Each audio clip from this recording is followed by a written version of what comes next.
Hello সুপ্রিয় শিক্ষার্থী, আসসালামু আলাইকুম রহমতুল্লাহ। তো তোমাদের মাঝে আমি নিয়ে আসলাম যে এখন ফেসবুকও চালানো যাবে না শিক্ষক শিক্ষার্থীদেরকে।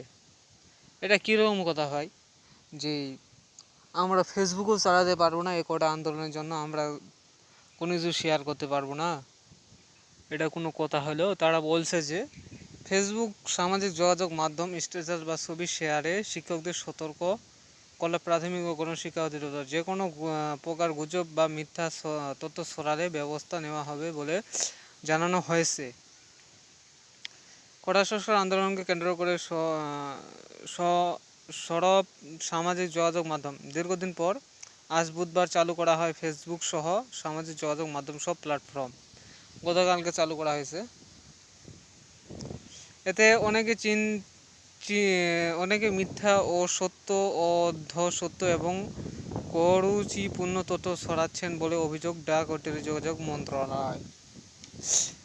এমন সময় শিক্ষকদের সতর্ক করল প্রাথমিক গণশিক্ষা অধিদপ্তর। ফেসবুকে অসত্য বিভ্রান্তি কুরুচিপূর্ণ বানোয়াট তথ্য উপাত্ত পোস্ট শেয়ার না করলে প্রাথমিক শিক্ষক কর্মচারীদের বারণ করা হয়েছে।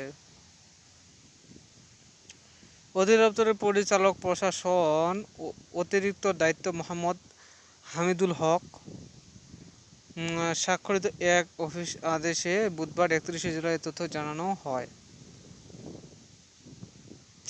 এতে বলা হয়েছে, বর্তমানে সবাত তথ্য প্রবাহের যুগে সরকারি বেসরকারি নির্বিশেষে প্রাথমিক শিক্ষা অধিদপ্তর ও মাঠ পর্যায়ে কর্মকর্তা কর্মচারী এবং শিক্ষকরা সামাজিক যোগাযোগ মাধ্যমে ব্যবহার করেন।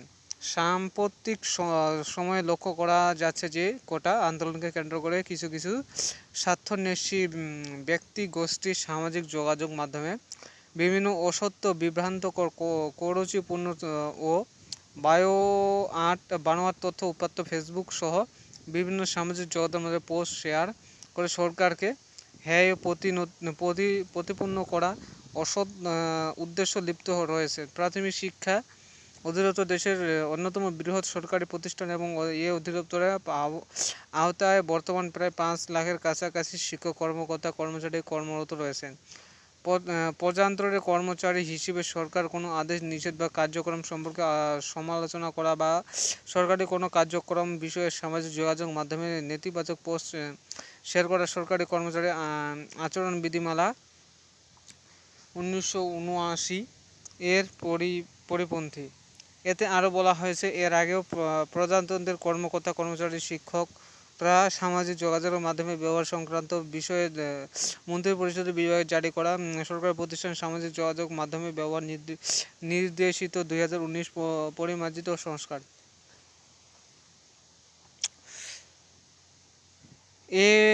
বর্ণিত বিধান অনুসরণ করা বাধ্যতামূলক এবং ইতিপূর্বে এর অধিদপ্তর থেকে বহুবার বিষয়টি চিঠির মাধ্যমে সব শিক্ষক কর্মকর্তা কর্মচারীদের অবহিত করা হয়েছে।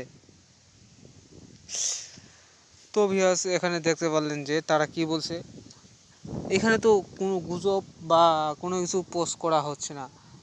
পোস্ট করা হচ্ছে যে ছাত্রছাত্রীদেরকে মারা হচ্ছে, এগুলাই পোস্ট করা হচ্ছে। তো তারা এগুলা যদি গুজব মনে করে তাহলে কি আর হবে ভাই, বলেন দি? এখানে আমরা চাই যে এইচএসসি পরীক্ষার্থীদেরকে ছাড়া হোক, শিক্ষক কর্মচারীদেরকে ছাড়া হোক, আর বিশেষ করে ফরাজ স্যারকে যারা ধরে নিয়ে গেছে তাদের চাকরি যেন